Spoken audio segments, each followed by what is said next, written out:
নমস্কার সবাইকে বন্ধুরা, আজকে ১৩ জুলাই ২০২৪ ইংরেজি ত্রিপুরা দর্পণ পত্রিকায় উঠে আসা একটি হেডলাইনের বিস্তারিত আলোচনা কি দেওয়া হয়েছে সেটা এখন আমরা দেখব। হেডলাইনটির নাম হল বিজেপির প্রার্থী বাছাই নিয়ে কোন্দল, মারপিট, সভা ভণ্ডুল।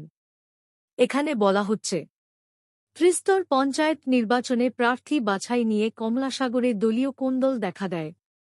যদিও দীর্ঘ বছর ধরে কমলাসাগর বিধানসভায় শাসকের দলীয় কোন্দল চলছে, সেসব বিষয়গুলো দলীয় নেতৃত্বের নজরে আসলেও সেসব বিষয়গুলো নিয়ে রাজ্য দলীয় নেতৃত্ব কোনো রকম ভূমিকা বা নজরদারি করেনি।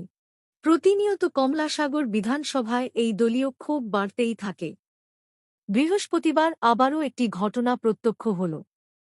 রাজ্যে যখন ত্রিস্তর পঞ্চায়েত নির্বাচন ঘোষণা হয়, ঠিক তার আগে থেকে শাসক দলীয় নেতৃত্বরা পঞ্চায়েত নির্বাচনের প্রার্থী বাছাই নিয়ে কমলাসাগর বিধানসভার সবকটি পঞ্চায়েতে প্রার্থী বাছাই কাজ শুরু হয়।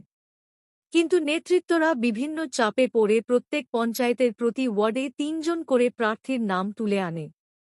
বিষয়গুলো নিয়ে যখন বৃহস্পতিবার দুপুর ১২টা নাগাদ রাস্তার মাথা শাসক দলীয় অফিসে প্রার্থী তালিকায় চূড়ান্ত করার জন্য একটি বৈঠক অনুষ্ঠিত হয়। বৈঠকে উপস্থিত ছিলেন কমলাসাগর বিধানসভার বিধায়িকা এবং কমলাসাগর মণ্ডল নেতৃত্ব। বৈঠকে নির্বাচনী তালিকা চূড়ান্ত নাম অন্তর্ভুক্ত করা নিয়ে বিধায়িকা এবং মণ্ডলের মধ্যে বিষয়গুলো নিয়ে তর্ক বিতর্ক এবং দলীয় কর্মীদের মধ্যে হাতাহাতি হয়। বিধায়িকার পক্ষ থেকে নির্বাচনী প্রার্থীর তালিকা প্রার্থীদের নাম প্রকাশ করতে গেলে সমস্যা সৃষ্টি হয়। এদিকে মণ্ডলের নির্বাচিত প্রার্থীর নামগুলি চূড়ান্ত সিদ্ধান্ত করার জন্য দাবি উঠে।